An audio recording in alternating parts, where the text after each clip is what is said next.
Dostoiévski nasceu em Moscou em 1821, considerado um dos principais romancistas do século XIX. Dostoiévski publicou seu primeiro livro, Pobre Gente, em 1844. Trabalhou em diversos jornais e revistas, além de ter sido tradutor de Balzac para o russo. Destacam-se em sua obra os romances Crime e Castigo, 1866, e Os Irmãos Karamazov, em 1880, além de diversos contos. Faleceu em 1881 em São Petersburgo. A obra de Fyodor Dostoiévski é uma das mais poderosas e influentes da literatura moderna.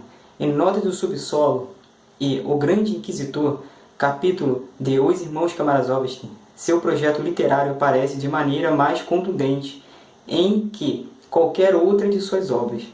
A primeira parte de Notas do Subsolo, livro considerado precursor do existencialismo, é o monólogo de um anti-herói decaído contra o mundo e as utopias que, prometendo uma existência feliz, eliminam a liberdade individual.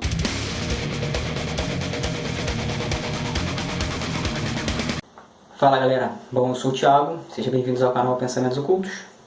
Aqui ó, Notas do Subsolo, Memória do Subsolo, não importa. Eu li esse livro aqui já tem um tempão, eu tô para gravar um vídeo para falar dele, mas eu sempre esqueço, então eu queria, falar um pouquinho sobre ele hoje, a parte que eu li essa aqui de trás, Bom, vou falar do meu modo, de como eu li e tal, Não vou falar muito sobre em si a vida de Dostoiévski, já tem muito vídeo aí, muitas pessoas que falam, basta você fazer uma pequena pesquisa, e eu falei aqui um pouquinho dele e tal, mas eu vou me ligar mais aqui na história. Bom, para começar, a Nota do Subsolo, Memória do Subsolo, não importa, são aqueles pensamentos que estão lá dentro e que ninguém pode ver, Eu achei muito maneiro esse livro por causa disso, Como tudo que está dentro da gente, guardado, escondido das outras pessoas, que só a gente pode ver, Só a gente pode nos ouvir, é que eles põem no livro. E isso que é o interessante, É um herói decaído, como eu li para vocês aqui, ele é um herói decaído. Então eu acho essa obra aqui muito boa mesmo, que isso nos prova muitas coisas, A gente quer esconder esse nosso lado, esses nossos pensamentos, Mas não é bem assim, Na verdade eles estão aqui e a gente só tenta frear eles. Bom, então aqui eu achei muito interessante, Que ele, como ele narra, toda assim uma complexidade que ele narra de às vezes uma decisão que ele vai tomar, Ele é um cara completamente para baixo, assim, Ele é um intelectual, mas ele tem vergonha da sua pobreza. Como tem a história aqui que ele vai sair com os caras lá e ele até pedir dinheiro emprestado e pede adiantamento para o patrão dele, É muito maneira a história que ele conta, E tem hora que parece que ele vai explodir, vai tomar uma ação, mas ele acaba se acovardando e não faz, Tem um lance aqui que ele tava meio bolado e tal, e foi num lugar lá e tinha um cara, se eu não me engano, não sei se é da marinha, sei lá, era de alguma coisa assim, e jogou um cara pela janela e ele sentiu um pouco de inveja, Ele foi lá pra ver se também era jogado, mas acabou que o cara tirou ele como se ele fosse um lixo, E ele ficou puto com aquilo dali, começou a seguir o cara e tal, e resumindo a história, ele deu umas barradas de ombro no cara, resumindo muito, E já ficou satisfeito, como se ele tivesse enfrentado o cara. Então ele é muito louco, cara, ele é muito maneiro as histórias dele. Tem a tal da Lisa também, que ele começa a falar com ela, mexe com a cabeça dela, depois ele dá um endereço pra ela, até se arrepende, quando ela aparece lá. É muita loucura. Tem o Apollo, que é um cara que trabalha pra ele, e o cara super folgado, o Apollo.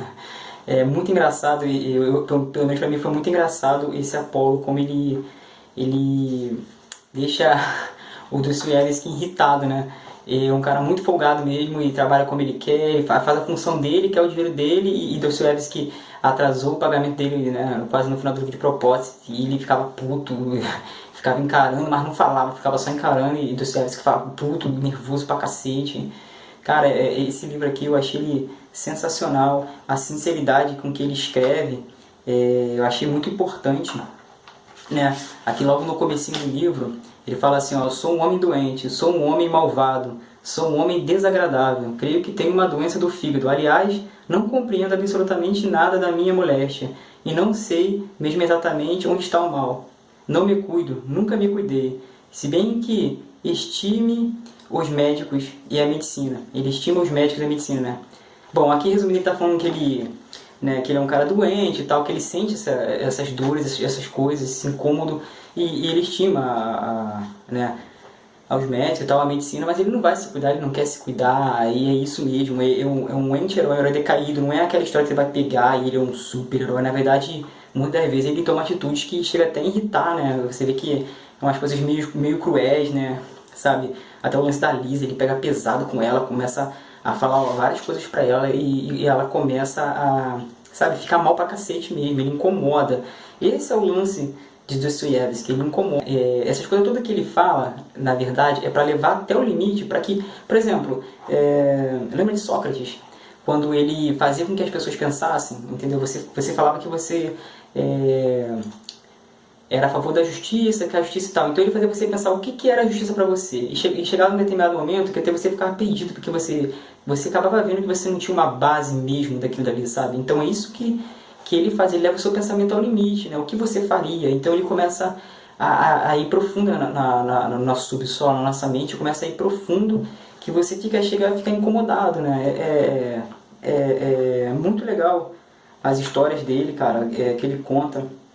Se eu pudesse crer ao menos numa palavra do que escrevo aqui, juro-vos, senhores, que não creio em uma só palavra, em uma única e miserável palavrinha, ou, melhor dizendo, creio, talvez, mas sinto, no mesmo momento, suspeito, não sei porquê, que minto descaradamente. Mas, nesse caso, por que escrevo tudo isso? Perguntai certamente. Que terríveis, dito, eu, se vos tivesse encerrado durante 40 anos, sem fazer nada, e se, decorrido esse tempo, eu fosse visitar-vos no vosso subsolo para verificar no que vós tinhais tornado, bem, que eu gostaria de ver-vos lá. Pode ser deixar durante 40 anos um homem só e sem ocupação? Mas não é vergonhoso, não é humilhante? Bom,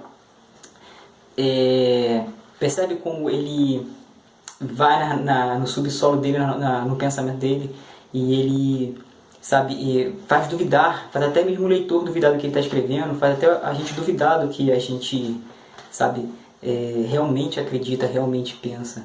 O lance todo é que a gente tem vários pensamentos de coisas horríveis, sabe, e a gente não esconde isso das pessoas, a gente não vai chegar por aí falando tudo que a gente pensa. Mas a grande jogada, o grande legal desse livro é isso.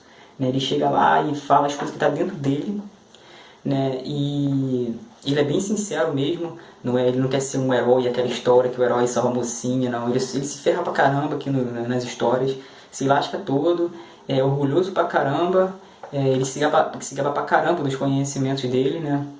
Mas ele é bem fracassado assim, no sentido de que ele tem um conhecimento, mas como eu falei, que ele tem vergonha da pobreza dele, né? E ele, sabe, abaixa a cabeça, vamos dizer assim, para as coisas. Ele, sabe, parece que ele vai reagir, que ele vai fazer, mas ele não faz. Fica tudo na cabeça dele, toda aquela imaginação, que ele fala que eu vou lá e vou falar isso, eu vou levantar e vou dar um tapa na cara dele, e não tem coragem, só fica na mente dele, entendeu? É meio um cara meio fracassador. É muito maneiro a história dele, ele tá sempre se ferrando, mas, cara, é muito maneiro como ele descreve as coisas que passam na cabeça dele, né? A gente, quando vai contar algo pra alguém, a gente nunca é sincero, a gente sempre tende a aumentar e sempre engrandecer a gente, né? Se a gente for contar uma história de uma coisa que aconteceu com a gente, que vai colocar a gente lá no alto, a gente aumenta a nossa história, a gente coloca a gente como herói, e a gente nunca é sincero, ainda mais se, por exemplo, se você teve uma discussão, você sempre vai achar que você ganhou a discussão, você nunca vai chegar para os outros e falar, eu me ferrei, eu estava enganado.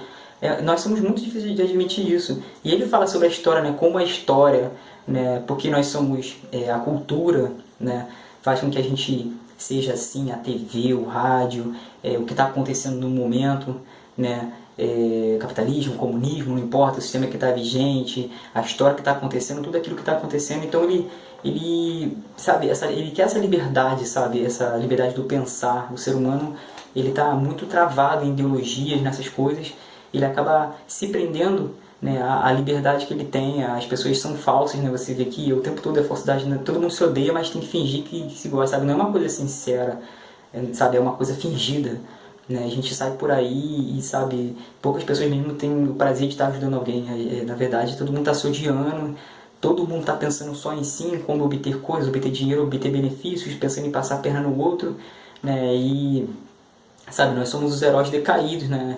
Nós somos cruéis pra caramba como ser humano, vê que a gente destrói tudo, polui, mata animais, mata floresta, destrói nosso próprio planeta, pensa no enriquecimento e pensa em ter as coisas, mas não pensa no próximo, sabe? E, bom, nós somos somos pessoas que somos formados por tudo isso, cultura, religião, tudo desde criancinha. Nós temos tudo, dependendo dos amigos que você teve, da família que você nasceu, do país que você nasceu, do lugar que você nasceu, das influências que você teve, o que você viu, sabe? Tudo isso conta muito do que a pessoa se torna. Então, o que realmente é ser livre, né? Será que nós agimos, né, com liberdade mesmo? Acho que a gente não age com liberdade, é muito difícil, né? A gente, sabe, a gente é escravo dessas coisas, então a gente tem que se libertar dessa escravidão, dessa prisão, de começar a pensar por a gente mesmo. E, bom, eu acho interessante essa história porque acaba com aquela coisa de mocinho, né, de homem bonzinho e tal, aquelas histórias bonitas de conto de fada. Ele aqui conta que ele é cruel mesmo, é ruim mesmo, fala besteira mesmo, às vezes deseja o mal mesmo, é falso, sabe, é tudo, é mesquinho, ignorante, sabe, e isso é muito legal. Por que é legal? Porque é a sinceridade que ele está passando. A questão toda, como eu falei, da jogada desse livro é isso, né? Ele é bem sincero mesmo no que ele está falando ali, não é, sabe, aquela coisa fingida, como eu falei, você vai escrever uma coisa, você vai se colocar como o ponto principal e você vai se exaltar, você não vai ter coragem de falar ali, sabe, os seus erros ou algo assim do tipo. E ele chega aqui e coloca todos os erros mesmo, o que ele fazia, sabe, como ele gostava de incomodar as pessoas com os pensamentos dele, né? Principalmente a Lisa foi a que mais sofreu, coitada, ele perturbou ela pra caramba, deixou ela bem ferrada.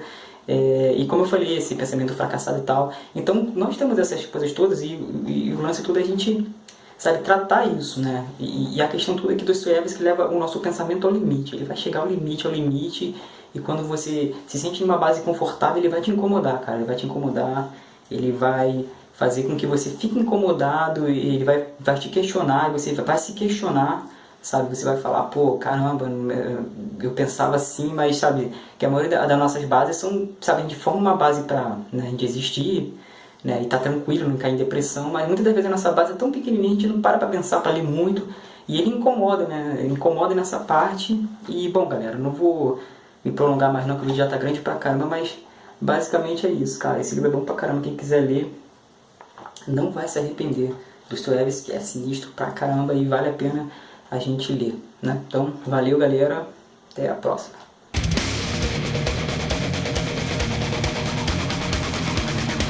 Quanto é mais penoso compreender tudo, tomar consciência de todas as impossibilidades, de todos os muros de pedra, porém não se humilhar diante de nenhuma dessas impossibilidades, diante de nenhuma dessas muralhas, se isso te repugna. Chegar seguindo as deduções lógicas mais inelutáveis, as conclusões mais desesperadoras, no tocante a esse tema eterno de tua parte, ter responsabilidade nessa muralha de pedra. Se bem que esteja claro até a evidência que tu não estás aqui para nada, e, em consequência, mergulhares silenciosamente, mas rangendo deliciosamente os dentes, na tua inércia, pensando que não podes mesmo te revoltar contra seja o que for, porque não há ninguém em suma, porque isto não é senão uma farsa, senão uma falcatrua, porque é uma trapalhada, não se sabe o que, nem se sabe quem, porém que, malgrado todas estas varralhadas, malgrado esta ignorância, tu sofres, e tanto mais quanto menos compreendes.